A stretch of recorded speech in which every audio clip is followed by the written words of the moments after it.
वजह और पुरानी हवेली का रहस्यमय कहानी। आर्यन को पुरानी इमारतों की तस्वीरें लेने का बहुत शौक था। इसी सिलसिले में वह हिमालय के एक दूरअंदाज गांव में स्थित नीलकोठी पहुंचा। गांव वालों का कहना था कि उस हवेली के ऊपरी माले की आखिरी कमरा पिछले 40 सालों से बंद है और जो भी वहां गया वह फिर कभी वापस नहीं आया। वह डरावनी रात। आर्यन इन बातों को अंधविश्वास मानता था। उसने तय किया कि वह उसी रात वहां रुकेगा। रात के करीब 2 बजे जब पूरा शहर गहरी नींद में था, आर्यन को हवेली की ऊपरी मंजिल से पायल की खनक और किसी के सुबकने की आवाज सुनाई दी। आर्यन कैमरा हाथ में लेकर वह ऊपर गया। गलियारा एकदम ठंडा था। आवाज उसी बंद कमरे से आ रही थी। जैसे ही आर्यन कमरे के पास पहुंचा, आवाज बंद हो गई। उसने देखा कि दरवाजा का ताला टूटा हुआ है। आर्यन कमरे के दरवाजे को धकेला। अंदर नजारा अजीब था। कमरा एकदम साफ था, जैसे रोज वहां कोई सफाई करता हो। मेज पर एक ताजा गुलाब का फूल रखा था। सामने की दीवार पर एक दम आईना था। आर्यन ने आईने की तरफ अपना कैमरा घुमाया और एक फोटो खींची। फ्लैश की रोशनी में जो दिखा उसने आर्यन की खून को जमा दिया। आर्यन की ही परछाई के पीछे एक धुंधली सी आकृति खड़ी थी, जिसने आर्यन के कंधे पर हाथ रखा हुआ था। लेकिन जब आर्यन ने मुड़कर देखा तो वहां कोई नहीं था। घबराकर वह कमरे से बाहर आ गया। अगले दिन जब उसने कैमरे की फोटो देखी तो वह सन्न रह गया। फोटो में कैमरा खाली नहीं था। फोटो में वही बंद कमरा, मलबे और धूल से भरा हुआ। आईना टूटा हुआ था और वहां कोई गुलाब नहीं था। सबसे डरावनी बात यह थी कि फोटो में आर्यन खुद भी नजर नहीं आ रहा था। सिर्फ वही धुंधली आकृति कैमरे की तरफ देखकर मुस्कुरा रही थी। आर्यन की रातों की नींद उड़ चुकी थी। तस्वीर उसके दिमाग में घर कर गई थी। गांव वालों उसे चेतावनी दे रहे थे कि वह वापस लौट जाए, लेकिन उस तस्वीर के रहस्य ने उसे बेचैन कर दिया था। नीलकोठी का रहस्य जानने के लिए आर्यन ने तय किया कि वह उस फोटो की सच्चाई जानकर ही रहेगा। उसने गांव के सबसे बुजुर्ग व्यक्ति काका रहमत से मिलने का फैसला किया। काका रहमत कभी उस हवेली के दरबान हुआ करते थे। काका ने कांपते हाथों से हुक्का गुड़गुड़ाते हुए बताया, बेटा, वह कमरा किसी इंसान का नहीं बल्कि एक अधूरे इंतजार का है। 40 साल पहले हवेली की बेटी माया की शादी तय हुई थी। जिस दिन बारात आनी थी उसी दिन एक हादसे में उसके मंगेतर की मौत हो गई। माया यह सदमा बर्दाश्त नहीं कर पाई और उसने उसी आईने के सामने अपनी जान दे दी।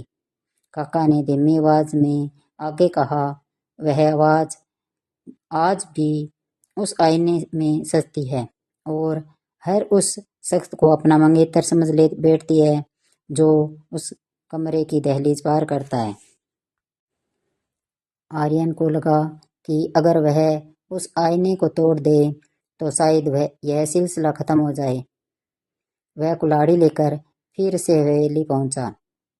इस बार दिन का उजाला था, लेकिन हवेली के अंदर धूप अंधेरा महसूस हो रहा था।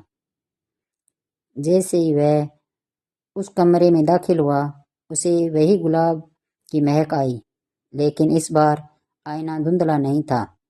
आईने में उसे माया साफ दिखाई दे रही थी, लाल जोड़े में बेहद खूबसूरत, लेकिन उसकी आंखें एकदम सफेद थी। आर्यन को एक भयानक एहसास हुआ। आर्यन ने आईने पर वार करने के लिए कुल्हाड़ी उठाई, लेकिन उसका हाथ हवा में ही जम गया। उसे महसूस हुआ कि उसके पैर जमीन से ऊपर उठ रहे हैं। आईने के अंदर से माया ने हाथ बाहर निकाला और आर्यन का गला पकड़ लिया। तभी आर्यन की नज़र दीवार पर लगी एक पुरानी घड़ी पर पड़ी। वह घड़ी उल्टी दिशा में चल रही थी।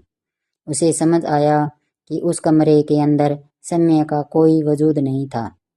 वह असल दुनिया में नहीं, बल्कि माया की यादों की एक परछाई में कैद हो चुका था। आर्यन ने पूरी ताकत लगाकर अपना कैमरा निकाला और उसका फ्लैश सीधे आईने पर मारा। एक तेज रोशनी हुई और कांच के टूटने की भयानक आवाज आई। अगले दिन गांव वालों ने देखा कि नीलकोठी का वह कमरा पूरी तरह ढह चुका था। आर्यन हवेली के बाहर बेहोश मिला। जब उसे होश आया तो उसे कुछ याद नहीं था, लेकिन जब उसने अपना हाथ देखा तो उसके हाथ में एक पुराना सूखा हुआ गुलाब था और उसकी कलाई पर काले रंग की उंगलियों के निशान थे। आर्यन गांव से वापस शहर तो आ गया, लेकिन वह नीलकोठी के साए से पीछा नहीं छुड़ा पाया। कहानी का अंतिम पड़ाव आपको चौंका देने वाला और रहस्यमय होगा। आर्यन ने अपनी जिंदगी सामान्य करने की कोशिश की। उसने फोटोग्राफी छोड़ दी और एक डेस्क जॉब कर ली, लेकिन वह सूखा गुलाब और कलाई के निशान कभी गायब नहीं हुए। अजीब बात यह थी कि वे निशान धीरे धीरे नीले पड़ रहे थे। एक रात आर्यन अपने अपार्टमेंट में सो रहा था। तभी उसे वही चिर परिचित पायल की खनक सुनाई दी। वह पसीने से लथपथ होकर उठा। वॉशरूम में मुंह धोने गया।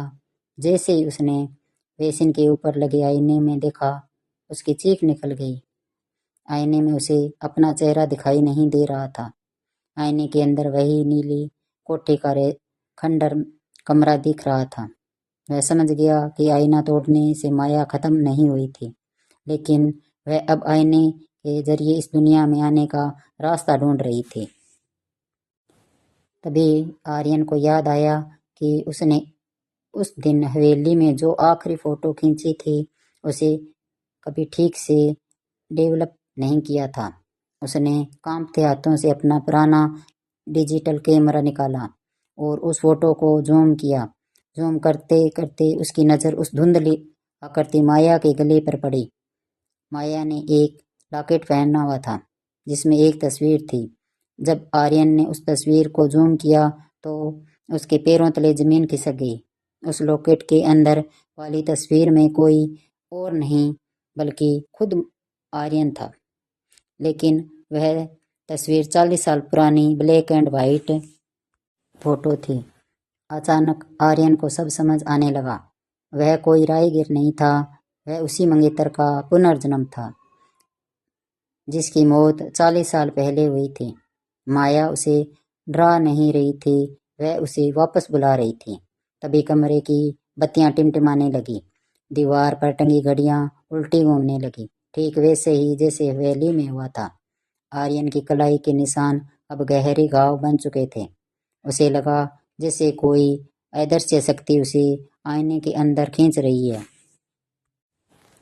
अगली सुबह आर्यन के पड़ोसियों ने पुलिस बुलाई क्योंकि उसके घर का दरवाज़ा खुला था। जब पुलिस अंदर पहुंची तो आर्यन कहीं नहीं था। पूरे घर में सिर्फ एक चीज़ अजीब थी।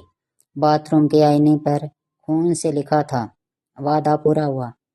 वहाँ सिर्फ फर्श पर आर्यन का कैमरा पड़ा था।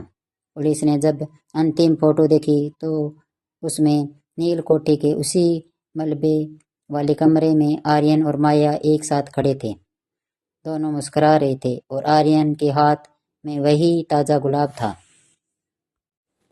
आर्यन अब इस दुनिया का हिस्सा नहीं था।